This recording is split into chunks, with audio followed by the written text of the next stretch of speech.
देखोगे तो ये मतलब वो रस्सी से बांधने वाला, इससे में भी आपका सर्कल ही बन जाता है। ठीक है, उससे पूछा गया था। तो जनरली वो मतलब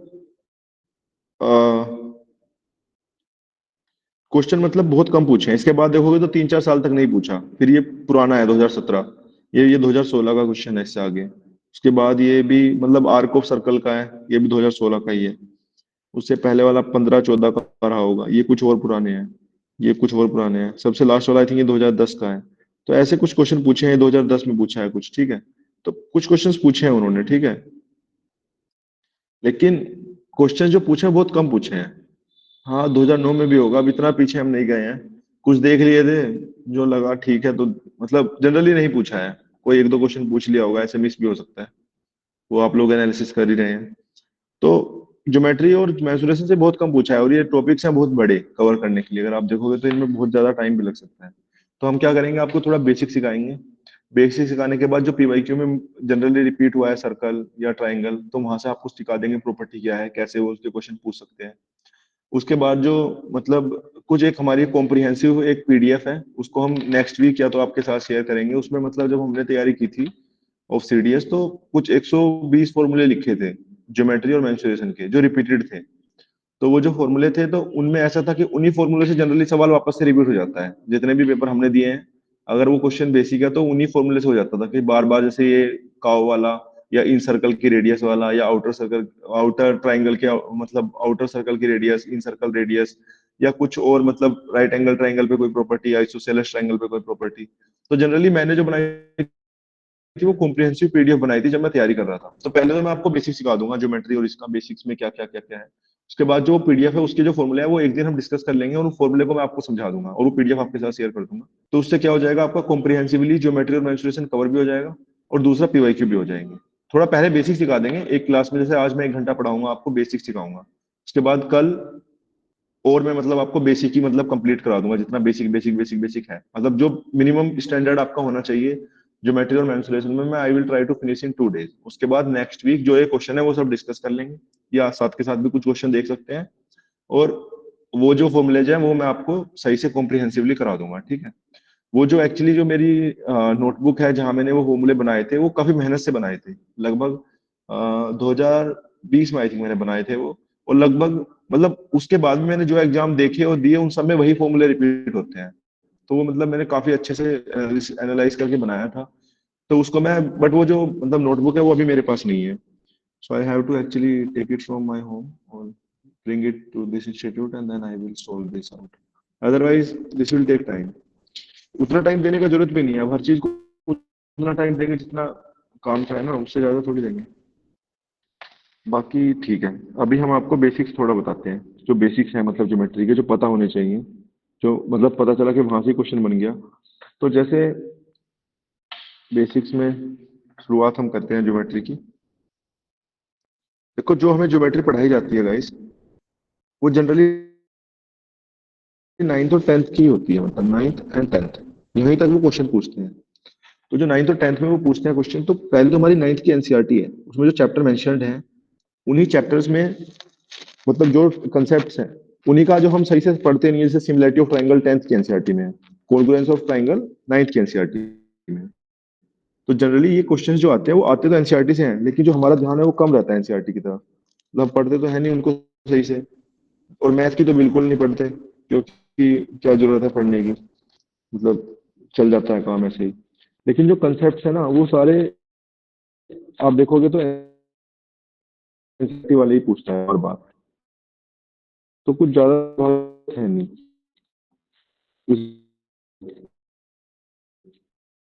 ठीक है, तो वहीं से हम कराएंगे आपको। तो बहुत बेसिक चीजें तो आपको पता होंगी, पॉइंट क्या होता है, लाइन क्या होती है, लाइन सेगमेंट क्या होता है। आई थिंक ये तो you are well aware, right. और वैसे भी पूछने वाला है नहीं, पॉइंट, लाइन, सेगमेंट, लाइन क्या है, रे क्या है। ठीक है, okay. I think that you know कि पॉइंट ये पॉइंट होता है बस, और क्या पॉइंट है। ठीक है, कलेक्शन ऑफ पॉइंट हो जाता है, उसको आप क्या बोलते हैं, लाइन बोल देते हैं। लाइन सेगमेंट दो पॉइंट के बीच में आपका रुक जाता है, वो सब लिखा हुआ है 9th के एनसीईआरटी में बेसिक। लाइन सेगमेंट क्या होता है, पॉइंट क्या होता है, उसके अलावा आपका एंगल कैसे बनता है, दो रे हैं उनके बीच में एंगल बन जाता है। तो बेसिक है, बहुत ज्यादा बेसिक है। आप एक आध चैप्टर पढ़िएगा खुद से, वो बहुत बेसिक है कि एंगल क्या होता है, लाइन पॉइंट क्या होता है। पूछने लगे सर लाइन क्या है, तो लाइन कलेक्शन ऑफ पॉइंट है, आई वुड से। अब वो अगर दो पॉइंट के बीच रेस्ट्रिक्ट कर दिया तो लाइन सेगमेंट है। तो वो सब आपको पता होगा। ओके। तो जो एंगल है वो तो सबसे शुरू में हम एंगल से शुरू करते हैं। देखो लाइन आपको पता है, ये लाइन ही है और क्या है। लाइन वाइन तो इतना मतलब पूछता भी नहीं है। तो अब हम एंगल से शुरू करते हैं। एक्चुअली में जो नाइन्थ एनसीईआरटी का पहला चैप्टर है वो लाइन एंड एंगल्स है। और आप देखेंगे सिक्स चैप्टर आई थिंक है। ठीक है, लाइन एंड एंगल आपका चैप्टर है। तो लाइन एंड एंगल्स जो चैप्टर है उसी में शुरू में डेफिनेशंस लिखी हुई हैं। लाइन पॉइंट क्या है, लाइन सेगमेंट क्या है, जो हमने पढ़ा था तो एनसीईआरटी से पढ़ा था। एनसीईआरटी में बेसिकली कुछ चीजों पे फोकस है, जैसे एक तो लाइन एंड एंगल पे फोकस है, एक ट्राइंगल पे उनका फोकस है कि ट्राइंगल की जो प्रॉपर्टी है वो क्या है, और उसमें मतलब कैसे कॉन्ग्रुएंस होती है, क्या सिमिलैरिटी होती है, सिमिलैरिटी की कौन कौन सी डेफिनेशंस को हम यूज कर सकते हैं। ठीक है, तीसरा जो उसमें फोकस है वो सर्कल पे है, तो इसीलिए सर्कल पे बहुत बार सवाल भी आता है। जो सेगमेंट वाला क्वेश्चन आता है या सेक्टर एंगल वाला क्वेश्चन प्रीवियस ईयर में कई बार पूछा है, दो बार पूछा है सेक्टर एंगल वाला क्वेश्चन, ये सेक्टर एंगल का यूज भी है। तो वो जो क्वेश्चन है ना वो नाइन्थ एनसीईआरटी में ही है, नाइन्थ और टेंथ एनसीईआरटी में। आई वुड नॉट से only in ninth but also in tenth. तो जो सर्कल की प्रॉपर्टी और वो सब है वो पूछा जाता है। तो मेनली ये तीन है। चौथा क्वाड्रिलेटरल है, उसी में आपके ये सब आ जाते हैं, स्क्वायर और आपके रेक्टेंगल और बाकी सब चीजें। तो मेनली ये चार चीजों पे फोकस है एनसीईआरटी में अगर आप देखेंगे। उसके अलावा जो चीजें हैं वो मेंसुरेशन वाली हैं, जैसे सिलेंडर और कोन, वो सब मेंसुरेशन में है। लेकिन ज्योमेट्री में मेनली चार चीजों पे फोकस है, line and angles, triangle, circle और क्वाड्रिलेटरल। तो यही चैप्टर्स भी हैं नाइन्थ और टेंथ एनसीईआरटी के। तो बेसिक हम वहीं से सीख लेते हैं। जो एनसीईआरटी का बेसिक है वही हमारा मदद करेगा, नए क्वेश्चन भी आ सकते हैं। एसएससी तो है नहीं सेम रिपीट होगा, लेकिन जो बेसिक्स हैं वो तो सेम रहेंगे। अगर आपको सिमिलैरिटी सीखे, जैसे इस बार सिमिलैरिटी का क्वेश्चन पूछा था, तो सिमिलैरिटी का क्वेश्चन आप कर लेंगे। आपको पता होगा कि ये चार पांच प्रॉपर्टी है सिमिलैरिटी की, और इस तरह से सिमिलैरिटी का यूज होता है। धीरे धीरे फिर आपको देखो ज्यादा जल्दी करना है क्वेश्चन तो चीजें याद रखनी पड़ती है, मैंने बताया था आपको शुरू में ही। आपको बहुत जल्दी क्विकली आंसर निकालना है तो obviously you will learn something, either you will learn steps और यू विल लर्न फॉर्मूलाज, और you will actually skip steps. Otherwise आप जल्दी नहीं कर सकते हैं, लेकिन हाँ बेसिक से आप क्वेश्चन सोल्व कर सकते हैं। तो सबसे पहले हम एंगल से शुरू करते हैं। जो एंगल है वो दो रे के बीच में बनता है। जो जो सेम पॉइंट से कोई दो रे, आप दोनों साइड में, ये रे है, लाइन नहीं है पूरी, एक पॉइंट से चलने वाली रे होती है। तो ये जैसे जैसे टॉर्च से चलती है रे, तो इसके बीच में जो एंगल बनता है ये एंगल होता है। मतलब एक कॉमन पॉइंट होगा और दो रे होंगी, तो इस कॉमन पॉइंट को हम वर्टेक्स बोलते हैं, और इनको हम आर्म्स बोलते हैं। तो दो आर्म्स के बीच में वर्टेक्स पे एंगल बनता है। ठीक है, अब ये एंगल कितनी तरह का हो सकता है। पहले तो ये एंगल एक्यूट हो सकता है। एक्यूट एंगल क्या होगा, जो ये एंगल थीटा हमने बनाया है, लेट सपोज ये दो आर्म अलग से बना दे हम, ए बी सी। तो अगर मान लो यहाँ पे थीटा एंगल है, तो वो जो थीटा एंगल है वो 0 और 90 के बीच में होगा। सो this is acute angle. Okay. The next is right angle. Angle measure करना थोड़ा बहुत तो आइडिया होगा ना कि ये 90, 0 से 90 के बीच ही दिख रहा है, राइट। जब वो होता है तो एक दूसरे के परपेंडिकुलर होती है लाइंस। जब 90 डिग्री एंगल होता है तो उसको हम राइट एंगल बोलते हैं। तो यहाँ पे जो थीटा है वो 90 होता है। यहाँ पे भी दो आर्म्स ए बी और ए सी है, राइट। तो इस तरह से आप बोल सकते हैं। तीसरा आपका होता है ऑब्ट्यूस एंगल।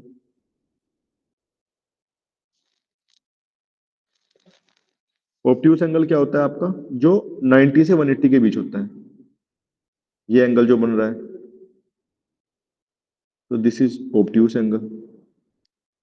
ये बेसिक्स पता होने चाहिए। कभी कभी जो है ना आपको, मान लो जिन लोगों को पता है ऑब्वियसली वो तो पता ही है, जिनको नहीं पता है पता चला ऑब्ट्यूस लिखा हुआ है, पूछा हुआ है what is the obtuse angle between two lines answer में, और आपने दो आंसर, दो एंगल निकाल दिए, तो ऑब्ट्यूस वाले को टिक करना पड़ेगा। इसलिए ये डायरेक्टली क्वेश्चन में नहीं आते हैं, लेकिन किसी क्वेश्चन के एंड में इनका इस्तेमाल हो जाता है। ओके। एक फिर आपका आता है स्ट्रेट एंगल। ऑब्ट्यूस के बाद होता है स्ट्रेट एंगल। तो स्ट्रेट एंगल आई थिंक सभी को पता होगा कि दो लाइन, पूरी लाइन है तो बीच में स्ट्रेट एंगल बनेगा ना। इसी पॉइंट से एक इस साइड है एक इस साइड है दो आर्म्स ए से, एक ए बी एक ए सी। तो यहाँ पे फिर ये एक 180 बनेगा। ठीक है। अब अगला जो होता है वो रिफ्लेक्स एंगल होता है।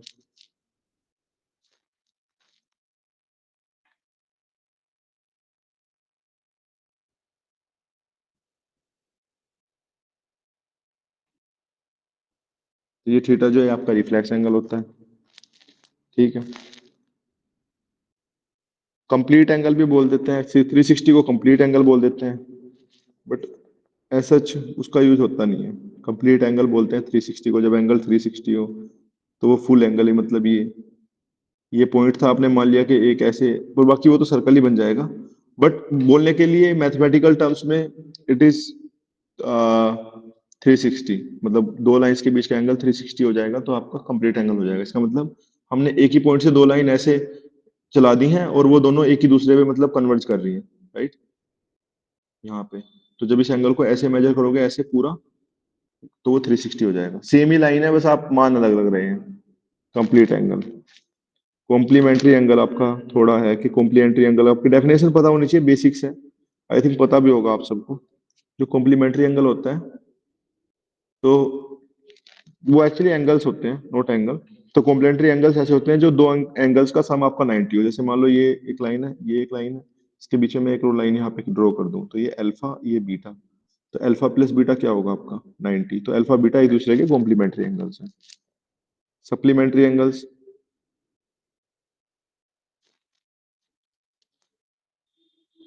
अगर दो एंगल्स का सम 180 है तो वो सप्लीमेंट्री होते हैं।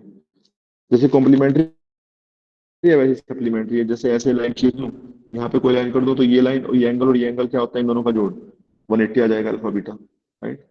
तो ये आपका एंगल हो जाएगा सप्लीमेंट्री। अब हम बात करते हैं लाइंस की। मतलब एंगल्स के बेसिक बस यही है, मतलब डेफिनेशन एंगल की यही थी कि पूछ सकता है कि रिफ्लेक्स एंगल कौन सा है। मतलब यूज हो सकता है कहीं बीच में, आई डोंट नो कहाँ यूज होगा according two questions, but angles में ये डेफिनेशंस हैं पांच छह। उसके बाद लाइंस, इंटरसेक्टिंग लाइंस होती हैं हमारी, सबसे पहले तो इंटरसेक्टिंग लाइंस, और दूसरी होती है पैरेलल लाइंस। दो तरह की लाइंस हैं, या तो लाइंस इंटरसेक्ट करेंगी या पैरेलल होंगी। पैरेलल लाइंस कैसे हैं, जैसे मान लो एक लाइन है और दूसरी लाइन ऐसी है, वो दोनों कभी भी नहीं मिलेंगी इन्फिनिटी तक। उन दोनों लाइंस के बीच का एंगल 0 डिग्री है। अगर उन दोनों लाइंस के बीच का एंगल 0 डिग्री है तो ऑब्वियसली वो कभी भी नहीं मिलेंगे। मतलब एक लाइन जिस जिस डायरेक्शन में जा रही है, दूसरी भी सेम ही एंगल पे राइट में जा रही है, तो आपका पैरेलल लाइंस आ जाएंगी। मतलब they will not meet till infinity. लेकिन उसके अलावा अगर प्लेन में कोई भी दूसरी लाइन है तो वो आपस में ओब्वियसली कभी ना कभी इंटरसेक्ट कर जाएंगी। अगर ये दोनों लाइन भी पैरेलल नहीं है तो देखो कभी ना कभी जाके इंफिनिटी में भी जाके वो कट करेंगी एक दूसरे को। प्लेन के अंदर दो ही तरह की लाइन हो सकती है, या तो पैरेलल लाइन हो सकती है या इंटरसेक्टिंग लाइंस हो सकती है। पैरेलल लाइंस ये दो लाइंस है जो कभी भी इंफिनिटी तक कट नहीं करती, लेकिन इसके अलावा आप कोई भी दो लाइंस लेंगे वो कहीं ना कहीं जाके कट करेंगी, तो उसको आप इंटरसेक्टिंग लाइंस बोलते हैं। जैसे ये इंटरसेक्टिंग लाइंस है। तो इसमें जो वर्टिकली अपोजिट एंगल होते हैं वो आपके बराबर होते हैं। जैसे यहाँ पे अल्फा, ये बीटा, तो ये भी बीटा होगा।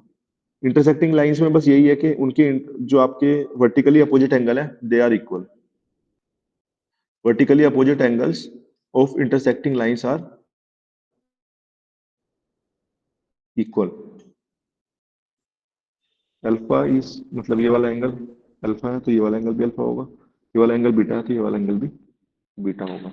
तो this is intersecting lines.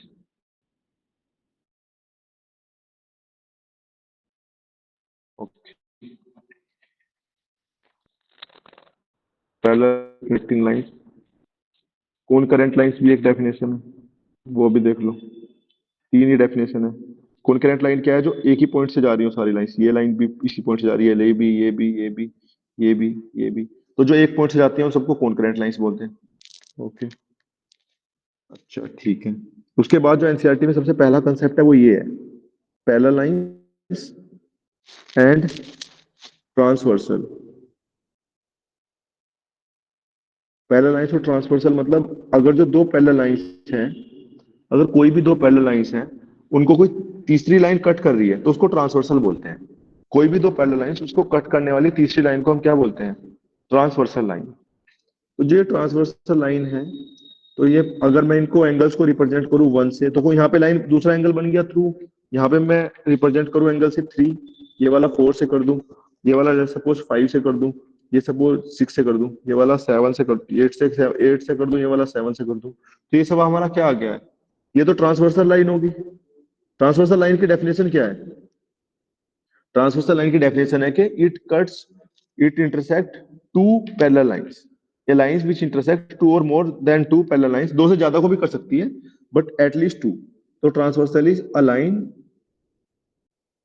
Which intersects two or more parallel lines is called a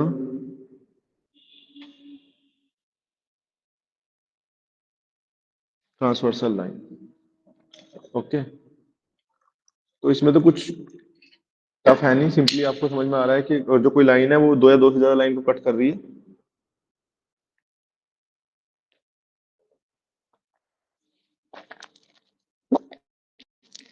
जो लाइन पैरेलल है तो आपको क्या आएगा, ट्रांसवर्सल लाइन आएगा। डेफिनेशन समझ में आ गई, लेकिन इसमें कुछ एंगल्स जो बने हैं उनके बीच में रिलेशन हमें पता होता है।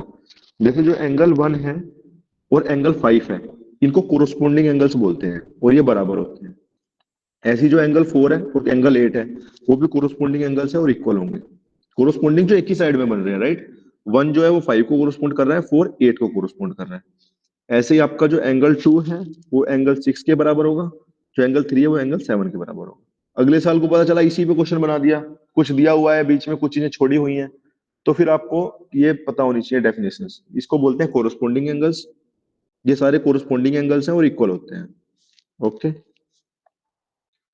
उसके अलावा आपका जो एंगल 3 है वो एंगल 5 के बराबर है, और जो एंगल 4 है वो एंगल 6 के बराबर है।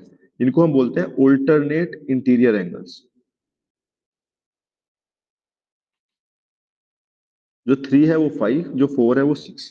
तो इसको आप बोलते हैं ऑल्टरनेट इंटीरियर एंगल। उसके अलावा जो एंगल 4 और 5 है, जो इंटरनल भी है और एक ही साइड पे है, उनका सम 180 होता है। Angle 4 plus angle 5 is 180। ऐसी एंगल 3 प्लस एंगल 6 इज 180, जो इंटीरियर भी है और सेम साइड पे है। जो इंटीरियर थे और अपोजिट साइड पे थे वो तो बराबर थे, जो सेम साइड पे कोरोस्पोंड कर रहे थे एक दूसरे को तो वो कोरोस्पोंडिंग थे और वो बराबर थे। लेकिन जो इंटीरियर है और अपोजिट साइड पे है, उनको हम बोलते हैं सप्लीमेंट्री एंगल। क्योंकि देखो सप्लीमेंट्री एंगल क्यों बोलते हैं, क्योंकि दो एंगल जिनका जोड़ 180 था, वो मैंने बताया था अभी, वो सप्लीमेंट्री होते हैं। तो angle 4 plus 5 is 180 and they are supplementary. Similarly angle 3 and 6 का सम भी 180 है और वो भी सप्लीमेंट्री है। ओके, किसके बराबर होगा, इसके अलावा 5 के अलावा किसके बराबर होगा angle 1?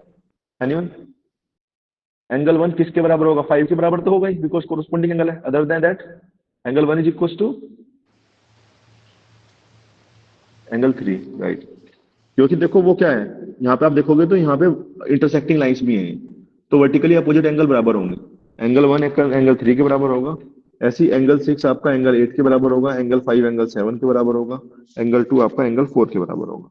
These are vertically opposite angle. ये वाला जो डायग्राम है ये आपको काम करेगा। हाँ, हमेशा जहां पे भी लाइन एंड एंगल का क्वेश्चन आएगा वहां पे आपको ये डायग्राम याद होना चाहिए। इसमें मेनली चार चीजें हैं।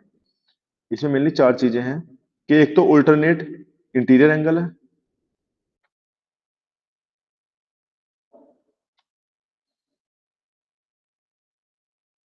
अल्टरनेट इंटीरियर एंगल है, एक सप्लीमेंट्री एंगल है, एक वर्टिकली अपोजिट एंगल है और एक कोरोस्पोंडिंग एंगल्स है। तो there are four angles in this one: corresponding, alternate interior, supplementary and vertically opposite angles. समझ में आया आपको लाइंस एंड एंगल का कंसेप्ट? इसके ऊपर क्वेश्चन बन सकता है, ये एनसीईआरटी से ही हमने पढ़ाया है। एनसीईआरटी में पहला चैप्टर 9th क्लास में यही है। तो जो सिमिलरिटी वाला क्वेश्चन है वो भी एनसीईआरटी से बना है। Then when I will solve that question I will show you कि एनसीईआरटी से कैसे बनाया, जो इस साल पूछा था। तो इसमें जब भी कुछ आए तो यू सोल्व इट। ओके, जैसे मान लो एक क्वेश्चन हम इसका ले लेते हैं, जो लोग ट्राई करना चाहें वो ट्राई कर सकते हैं, बाकी हम कराएंगे। लेट सपोज ये एक लाइन है ए बी, और let suppose I will draw one more line like this, and let's suppose one more line written like this and then one more. तो ठीक है, I would say A B is parallel to D E. Okay, और ये वाला angle मैं 25 degree दे दे रहा हूँ और ये वाला एंगल मैं 55 डिग्री दे दे रहा हूँ। तो आपको एंगल बताना है, एंगल सी डी ई क्या होगा। पहली बात तो सुनो, जो एंगल होता है ना, जैसे मैंने सी डी ई लिख दिया, तो यहाँ पे आपको डी वाला एंगल बताना है, जो मिडिल में होता है वो एंगल होता है। जैसे सी डी ई, सी डी ई, इसका मतलब सी से शुरू करना है, ई पे जाना है, एंगल ये वाला बताना है, सी डी। ओके, मतलब एंगल डी आपको बताना है। सी डी ई में आपको एंगल,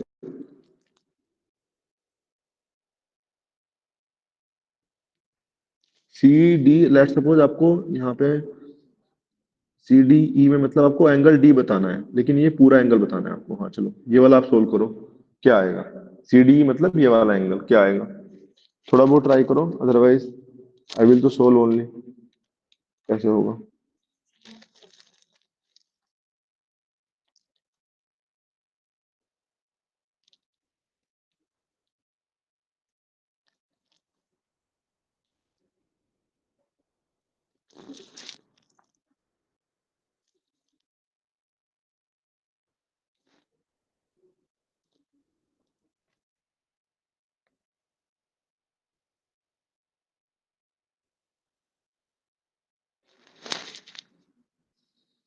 देखो, जो पैरेलल लाइन है पहले उसको ड्रॉ कर लिया करो, जिससे आसान हो जाए। जैसे ये वाली लाइन है तो डी है, तो इसको ड्रॉ कर लो ऐसे लंबा। उसके बाद देखो एक पॉइंट यहाँ है, तो यहाँ पे भी, जहाँ पे भी आपको लाइंस मिल रही है ना, जहाँ पे एंगल मिल रहा है वहां पे लाइन ड्रॉ कर लिया करो पैरेलल। उससे आपको आसान पड़ जाता है। लेट सपोज आपने ये लाइन पैरेलल ड्रॉ कर ली नीचे भी, तो अब जो है ना इसमें दो ट्रांसवर्सल बन गई है।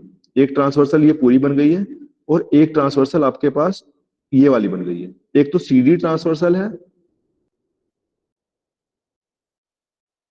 और आपका एक सीडी ट्रांसवर्सल है, और एक आपका बीसी भी ट्रांसवर्सल है। समझ रहे हैं आप। अब आपके पास दो ट्रांसवर्सल आ गई। आप लाइंस को पूरा ड्रॉ कर लो, इवन दो वो लाइंस देंगे नहीं, ऐसा लगेगा लाइंस है नहीं, लेकिन आपको पैरेलली उसको बढ़ा देना है लाइन को, जिससे वो पूरी लाइन आपके दिमाग में क्लियर हो जाए। जैसे ए बी तो डीई के पैरेलल था, लेकिन नीचे भी तो एक लाइन सी से है, तो वहां पे भी आप पैरेलल ड्रॉ कर लो, तो आपको पता चल जाएगा कि दो ट्रांसवर्सल है। सिंगल ट्रांसवर्सल का क्वेश्चन भी आ सकता है, डबल ट्रांसवर्सल का क्वेश्चन भी आ सकता है।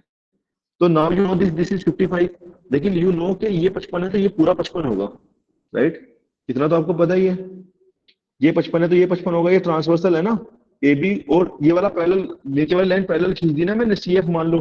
तो अगर ए बी और दो लाइन पैरेलल है और कोई तीसरी लाइन दूसरी लाइन के पैरेलल, तो आपस में तीनों पैरेलल होंगी ना। मान लो ये लाइन थी, इसके पैरेलल ये लाइन खींच दी, फिर नीचे एक और पैरेलल लाइन खींच दी, तो वो तीनों भी आपस में पैरेलल होगी ना। समझ रहे हैं आप। तो यहाँ पे इस एंगल की वैल्यू आ जाएगी 30 डिग्री। अगर इसकी वैल्यू 30 डिग्री है तो इस वाले एंगल की वैल्यू कितनी है, बताओ।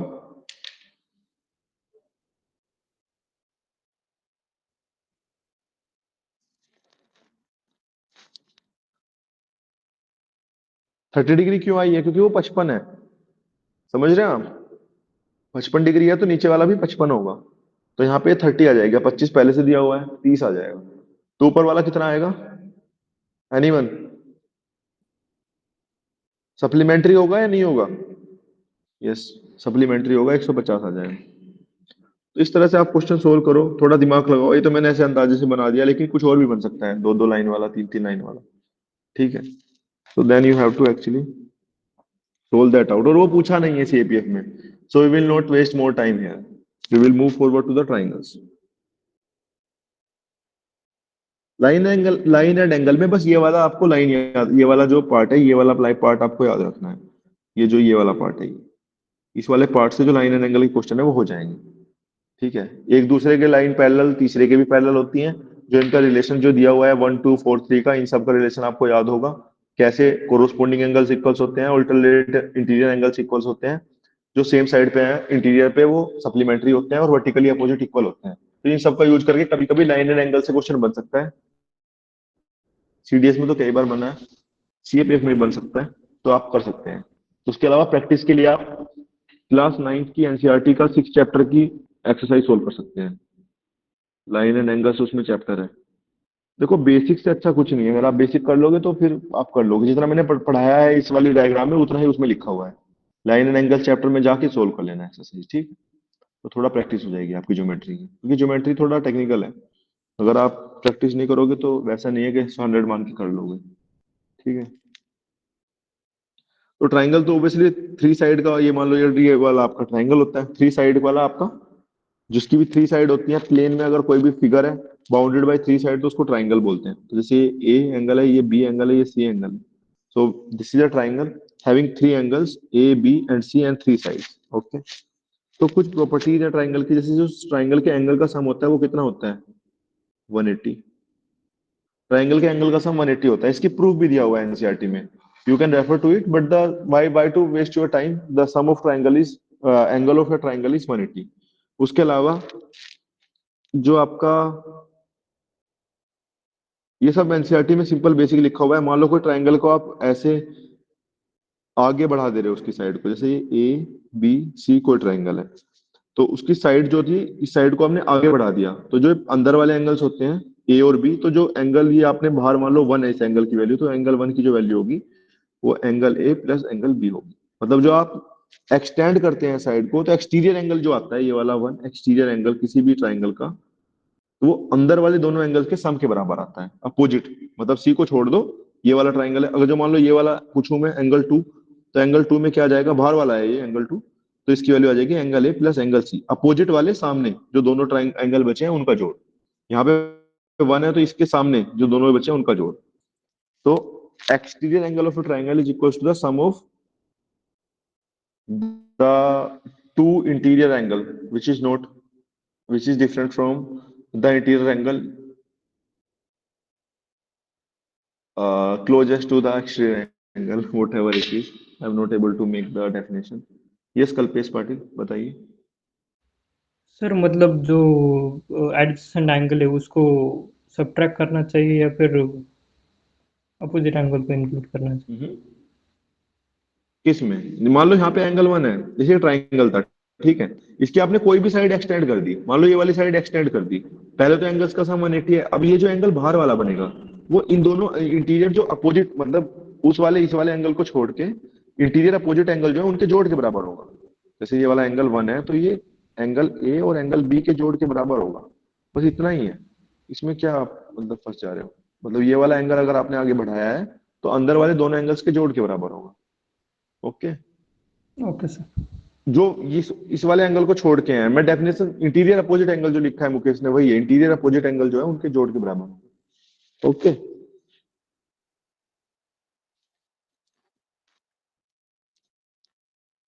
Are you getting it?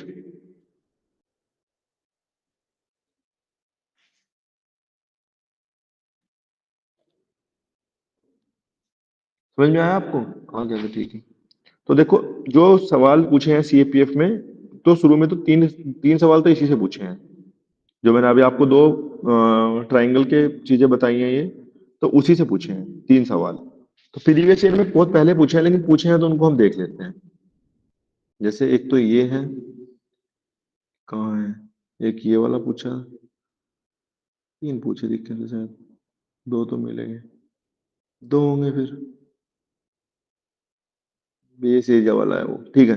Triangle से क्वेश्चन पूछता है, मतलब ट्राइंगल उसका एक टॉपिक है जहां से वो क्वेश्चन पूछता है। ट्राइंगल की प्रॉपर्टीज हमें पता होनी चाहिए, कुल मिला के ये है जो हमारी लर्निंग है पीवाईक्यू से, कि वो पूछता है। जैसे ये वाला एक क्वेश्चन है, तो इसमें उन्होंने पूछा है कि वैल्यू ऑफ एक्स क्या है।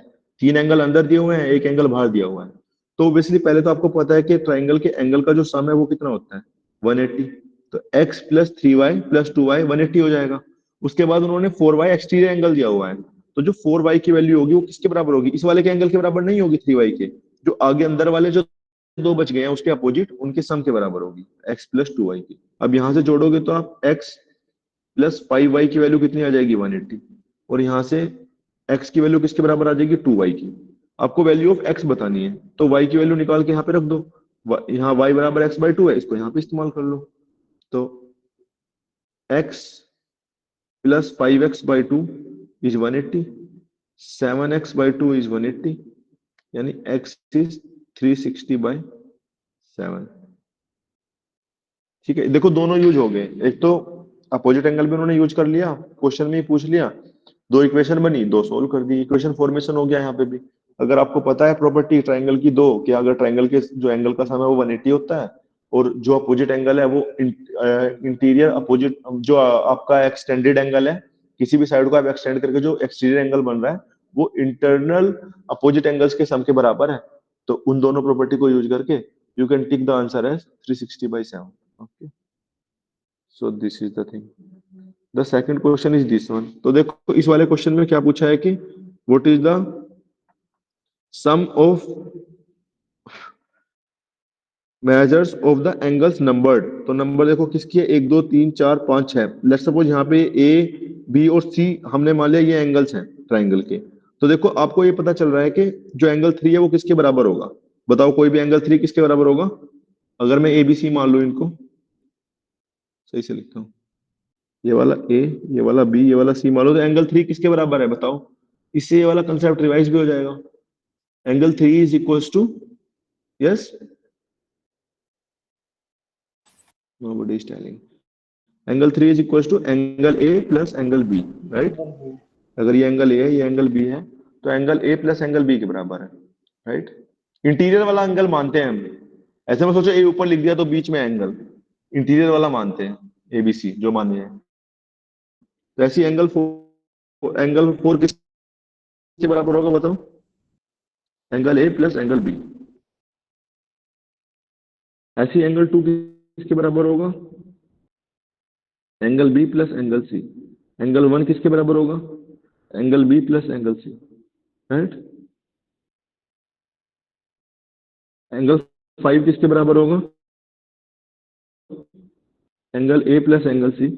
एंगल सिक्स किसके बराबर होगा। Angle A plus angle C.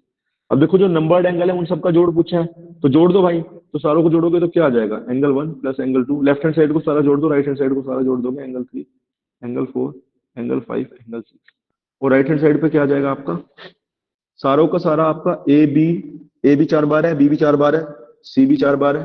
तो A angle times four times angle A plus angle B plus angle C, but you know that the sum of the angles of triangle is 180। तो 4 into 180 720। जिसने ये previous year किया होगा उसने ये वाला previous year कर दिया होगा, ये एक्स प्लस टू वाई वाला, क्योंकि ये बाद का है, वो वाला पहले का है। इस तरह से आप देख सकते हो कि वो रिपीट हो जाते हैं, जो फॉर्मूला है वो सेम रिपीट हो जाता है। सब एक्सटीरियर एंगल का, और यहाँ पे भी वही चीज है, और यहाँ पे भी वही, अब नया भी बन सकता है कुछ अगले साल को। बट द थिंग इज के ट्राइंगल से ये दो चीजें फॉर्मूला इंपॉर्टेंट है बेसिक्स में। ओके, बाकी विल सी सिमिलरिटी भी देखेंगे कैसे किस तरह से पूछा है। वहां पे था ज्योमेट्री, ज्योमेट्री। हाँ तो ठीक है, इतना समझ में आता है। अच्छा तो फिर बताओ, ये बताना कोई, इसलिए इस पे एम्फेसिस दे रहा हूँ क्योंकि पीवाई दो बार आ गए हैं। ये मत समझना कि आसान चीज है तो इस पे बार बार बोल रहे हैं। Sum of exterior angle of a triangle is, बताना। Sum of exterior angles of a triangle is, exterior angle समझ में आता है ना, लाइन को एक्सटेंड करके जो एंगल बनता है उसको एक्सटीरियर एंगल बोलते हैं। तो बताओ, sum of exterior angles of a triangle is क्या आएगा। 180 आएगा, sum of exterior angles 180। Okay, A plus B कहाँ से आ गया। मान लो कोई एक ट्राइंगल है, देखो कैसे बनेगा। कोई ट्राइंगल है एबीसी, तो ये वाला तो इंटरनल एंगल होता है जो अंदर है, और जब इस लाइन को एक्सटेंड कर दूंगा तो ये वाला एक्सटीरियर एंगल हो जाएगा बाहर, इसी लाइन के बाहर। मतलब ये दोनों एंगल सप्लीमेंट्री होते हैं, इंटीरियर एंगल और एक्सटीरियर एंगल सप्लीमेंट्री होते हैं। सप्लीमेंट्री मतलब उन दोनों का जोड़ 180 होता है, इंटीरियर का और एक्सटीरियर का। तो सी पे एक तो इंटीरियर एंगल है और एक्सटीरियर एंगल है, ऐसी ए को भी एक्सटेंड कर दूंगा तो आपको एक ये वाला एंगल क्या आ जाएगा,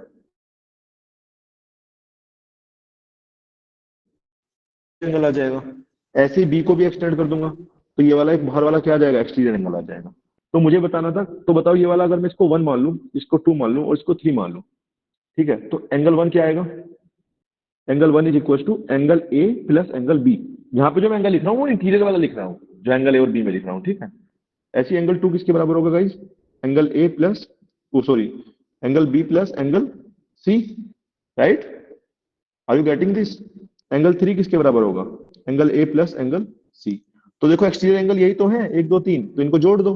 angle one plus angle two plus angle three is equal to two times angle A plus angle B plus angle C. और देखो angle A plus angle B plus angle C 180 है, तो एक्सटीरियर एंगल्स का जोड़ 360 आता है, ना कि 180। समझ रहे हैं आप, इस तरह से वो कुछ और भी पूछ सकता है।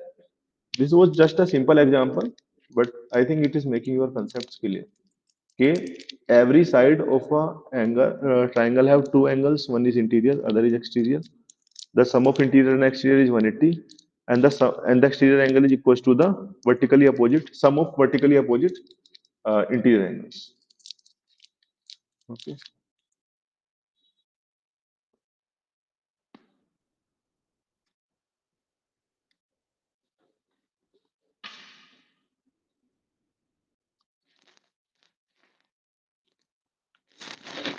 ठीक है। ठीक है, फिर आगे देखते हैं।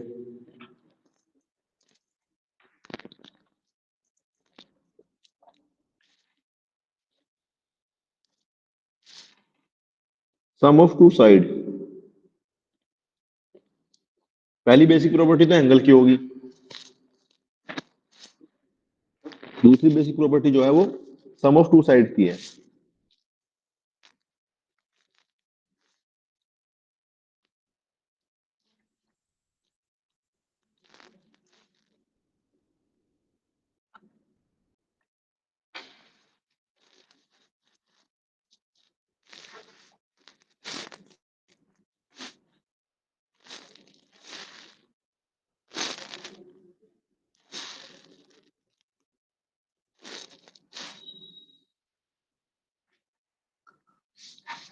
पहली प्रॉपर्टी एंगल पे थी, दूसरी साइड पे है। Sum of two sides of a triangle is greater than the third side. मान लो आपकी दो साइड्स हैं, कोई भी ट्राइंगल है, ये साइड ए है, ये बी है, ये सी है, तो ए प्लस बी सी से बड़ा होगा, बी प्लस सी ए से बड़ा होगा, और सी प्लस ए बी से बड़ा होगा। Sum of two sides is always greater than the third side. तो this is basic, you can easily see this के ये बड़ा होगा। कुछ पूछ सकता है, कभी कभी कुछ स्टेटमेंट बना सकता है जैसे सीडीएस में बनाता है। यू शुड नो दिस के दो साइड्स का सम हमेशा तीसरी साइड से बड़ा होता है। ओके, इवन दो इनके प्रूफ भी है, लेकिन मैं इनके डिटेल में नहीं जा रहा हूँ, एनसीईआरटी में इन सबके प्रूफ हैं। ओके, उसके अलावा मुझे, आप लोगों को थोड़ी बहुत ट्रिग्नोमेट्री आती है, बेसिक्स पता है, ठीक है। तो जो ए बी सी कोई भी ट्राइंगल होता है, लेट सपोज ये उसका एंगल ए है, उसके सामने वाली साइड को आप ए मान लो, जो एंगल बी है उसके सामने वाली साइड को बी मान लो, जो एंगल सी है उसके सामने वाली साइड को सी मान लो। ये एंगल ए, ये एंगल बी, ये एंगल सी। तो जो ए अपॉन साइन ए होता है वो B upon sine B equal to C upon sine C के बराबर होता है। कभी कभी ये फॉर्मूला काम में आ जाता है, कुछ दो साइड दे के दूसरा ट्राई तीसरा कुछ, मतलब कहीं ना कहीं ये फॉर्मूला काम में आ जाता है कि साइड और उसके साइन, साइड और साइन एंगल का रेशियो। पर ये याद रखना कि जो ट्राइंगल है ना, जो एंगल ए है तो उसके सामने वाली साइड ए है, ठीक है। जो एंगल बी है तो उसके सामने वाली साइड बी है, जो एंगल सी है तो उसके सामने वाली साइड सी लेंथ की है। तो A upon sine A equal to B upon sine B equal to C upon sine C. ये भी कभी कभी काम में आएगा। जिन लोगों को ट्रिग्नोमेट्री का थोड़ा बेसिक पता होगा वो साइन का फॉर्मूला यूज करके इसको सोल्व कर, कभी कभी इस्तेमाल में ला सकते हैं। बेसिक है ये। Okay,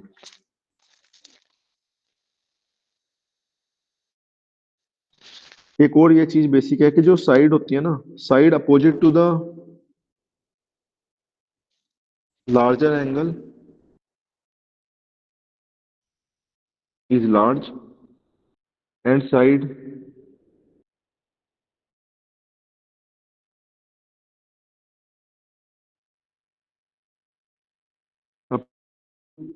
smaller angle. अगर कोई बड़ा एंगल है उसके सामने वाली साइड बड़ी होती है, और कोई छोटा एंगल है तो उसके सामने वाली साइड छोटी होती है। बेसिक्स है ये, अब इसको मतलब मैं स्ट्रेच नहीं कर सकता, बट कभी कभी काम में आ जाते हैं क्वेश्चन के बीच में। ओके, इसी में आती है कि एंगल्स आपके जो opposite to equal sides of a triangle equal and sides opposite to equal angles of a triangle are equal। C ए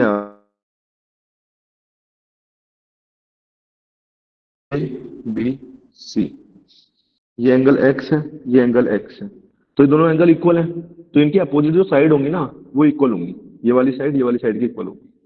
अगर दो साइड्स इक्वल दी हुई हैं तो उनके सामने वाले एंगल बराबर होंगे, ठीक है। तो ये बेसिक है, इसका भी कभी कभी इस्तेमाल में आ जाता है। दो जो जिस ट्राइंगल की दो साइड्स इक्वल होती हैं उसको आइसोसेलेस ट्राइंगल बोलते हैं। ये भी मतलब आइसोसेलेस ट्राइंगल्स, इक्विलेटरल ट्राइंगल उसको बोलते हैं जिसकी तीनों साइड बराबर होती है लेंथ, इसको इक्विलेटरल ट्राइंगल बोलते हैं। साइड वाली बात चल रही थी तो मैंने साइड की कुछ चीजें आपको बता दी कि जो साइड्स हैं उसमें मेनली कुछ चीजें ये हैं कि दो साइड्स का सम जो है वो तीसरी साइड से बड़ा होता है। Opposite to the larger angle side बड़ी होती है, opposite to the smaller angle छोटी होती है। Angles opposite to the equal side of a triangle are equal, and sides opposite to the equal sides angles of a triangle are equal.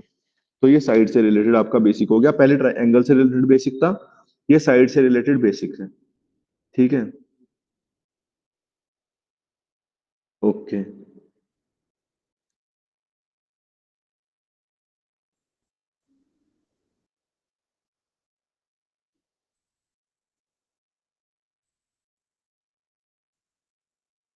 अच्छा,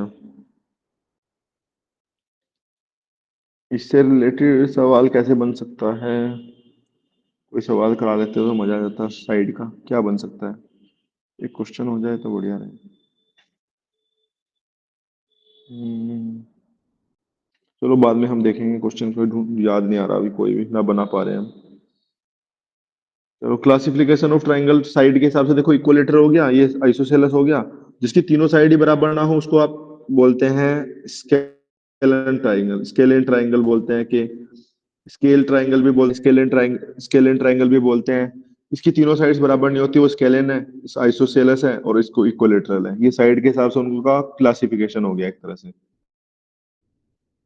classification of triangle based on sides I would से। तो ये आपका basics है। ठीक है, उसके अलावा क्वेश्चन तो इनसे कुछ पूछे नहीं है ज्यादा। ठीक है। अब ये तो साइड के हिसाब से हो गया, एंगल के हिसाब से भी क्लासिफिकेशन हो सकता है। ये जो है वो क्लासिफिकेशन बेस्ड ऑन साइड्स है। ऐसी ट्राइंगल में क्लासिफिकेशन बेस्ड ऑन एंगल भी हो सकता है।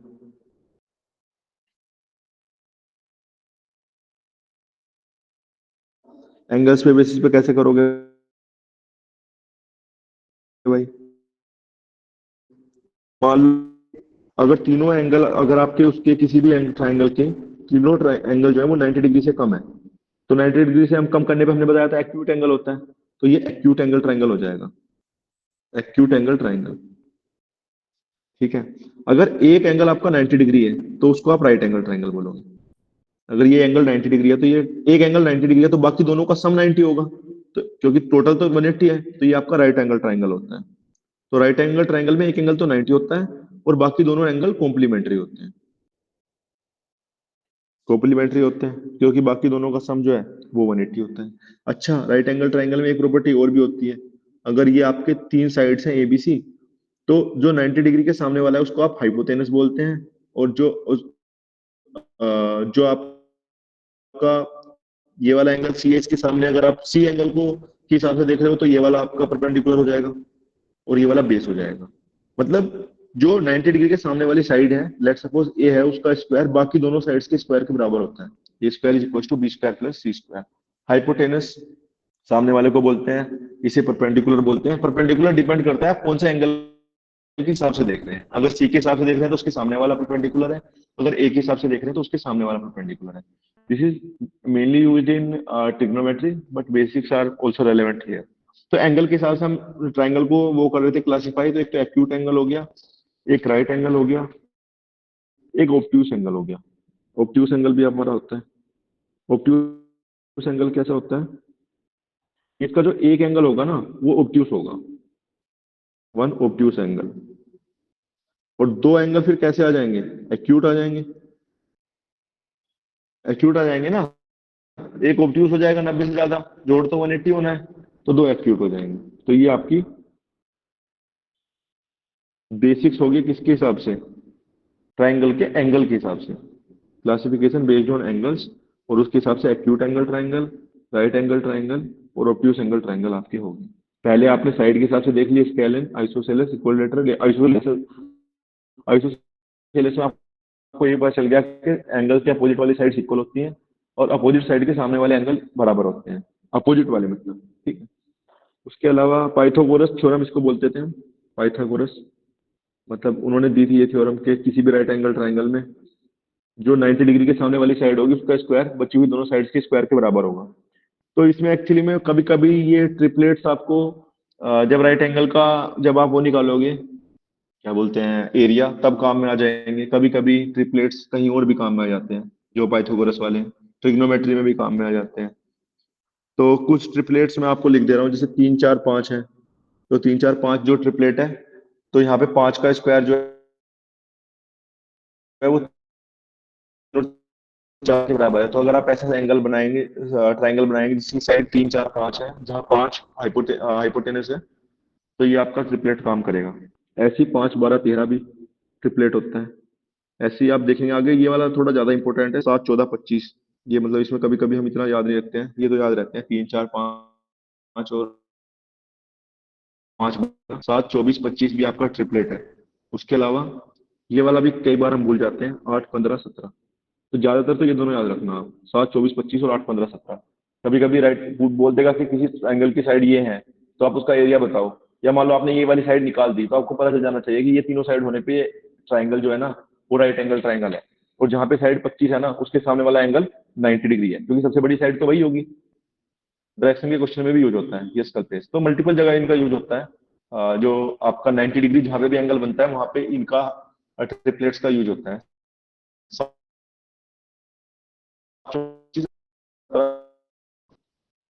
5 12 13। अभी देखो कुछ और ट्रिपलेट्स भी बन सकते हैं। जैसे 3 4 5 है, इसको पूरे को 2 से मल्टीप्लाई कर दो तो क्या आएगा, 6 8 10। ये भी ट्रिपलेट होता है। अगर 3 4 5 को पूरे को 3 से मल्टीप्लाई कर दो तो क्या आएगा, 9 12 15। ये भी ट्रिपलेट है। ठीक है। ऐसे ही 5 12 13 है, जैसे 5 12 13, इसको पूरे को मैं 2 से मल्टीप्लाई कर दूं तो क्या आएगा, 10 24 26। तो ये भी ट्रिपलेट होता है। तो ऐसे आप कभी कभी जो हाइयर ट्रिपलेट है उसको डिवाइड करके भी देख सकते हो, छोटे वाले में पहुंच सकते हो। मल्टीप्लाई करके जा रहे हो तो डिवाइड करके, अगर जो सेम नंबर से डिवाइड करोगे तो चेक कर लो कि ये ट्रिपलेट होगा या नहीं होगा। कभी कभी मतलब 3 4 5 5 12 13 का मल्टीपल भी आपका ट्रिपलेट आता है। Okay, getting it.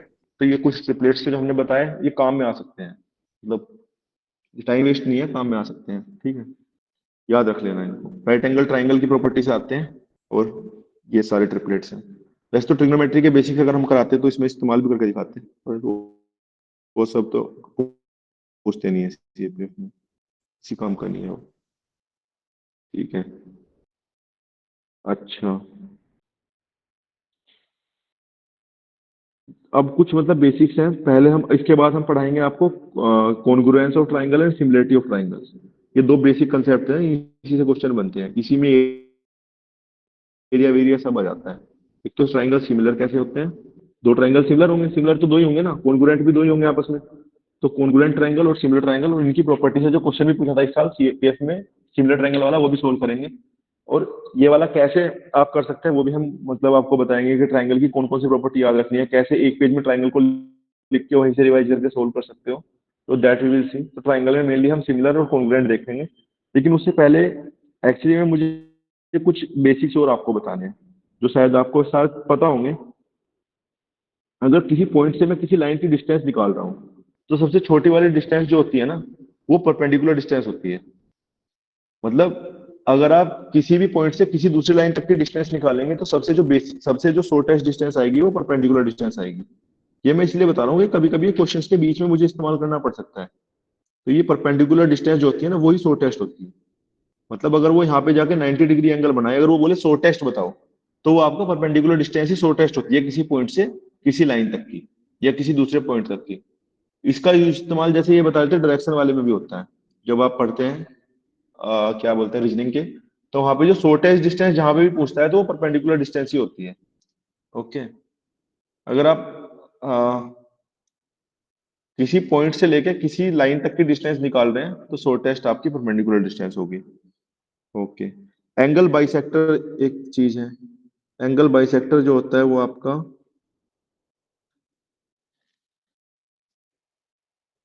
वो लाइन होती है, देखो ये एंगल बाइसेक्टर भी एक लाइन ही होती है।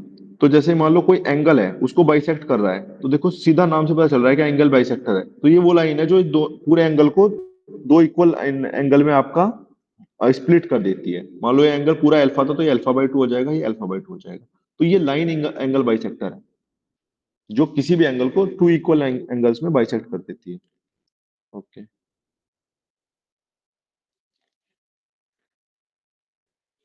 ये आपका हो गया।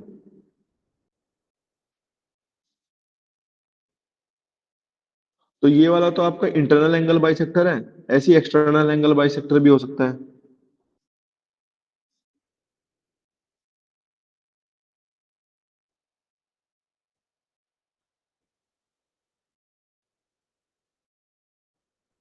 ओके, एक्सटर्नल एंगल बाइसेक्टर कैसे हो सकता है? लेट सपोज ये कोई ट्राइंगल है, ए बी सी। तो देखो ये तो इंटरनल एंगल बाइसेक्टर हो गया सी का। अगर मैं ए का एक्सटर्नल एंगल बाइसेक्टर निकाल रहा हूं, तो एक्सटर्नल एंगल बाइसेक्टर जो होगा आपका, वो ये वाला एंगल एक्सटर्नल है, इसी को बाइसेक्ट करेगा। एक्सटर्नल एंगल तो यही होता है जो बाहर वाला है, इसी को तो एक्सटर्नल एंगल बोलते हैं। तो वो जो होगा वो कुछ ऐसे होगी लाइन, ठीक है। तो ये होगा जो बाहर से लाइन आएगी, जो बाहर ए का बाहर एंगल जो बन रहा था, ये इसको बाइसेक्ट करेगा, ना कि इंटरनल को। तो दो तरह का बाइसेक्टर हो सकता है, इंटरनल और एक्सटर्नल एंगल बाइसेक्टर। ठीक है, so this is the thing. उसके बाद हमें जो पढ़ाना है वो ट्राइंगल की आपको पहले कॉन्ग्रुएंसी पढ़ानी है, कॉन्ग्रुएंसी। और फिर उसके बाद पढ़ानी है सिमिलैरिटी, उसके बाद सर्कल। ये तीनों कंसेप्ट हम पढ़ाएंगे, लेकिन आज आई थिंक मुझे दोनों साथ में पढ़ाने हैं, कॉन्ग्रुएंसी और similarity, so that I can compare the concepts.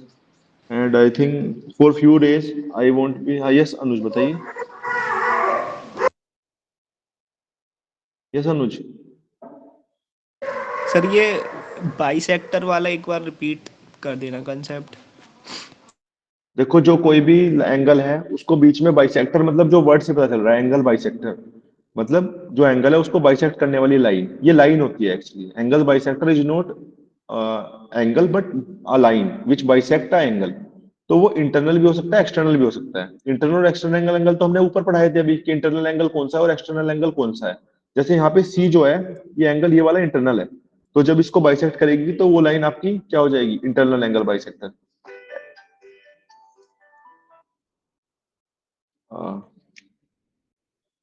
Hello,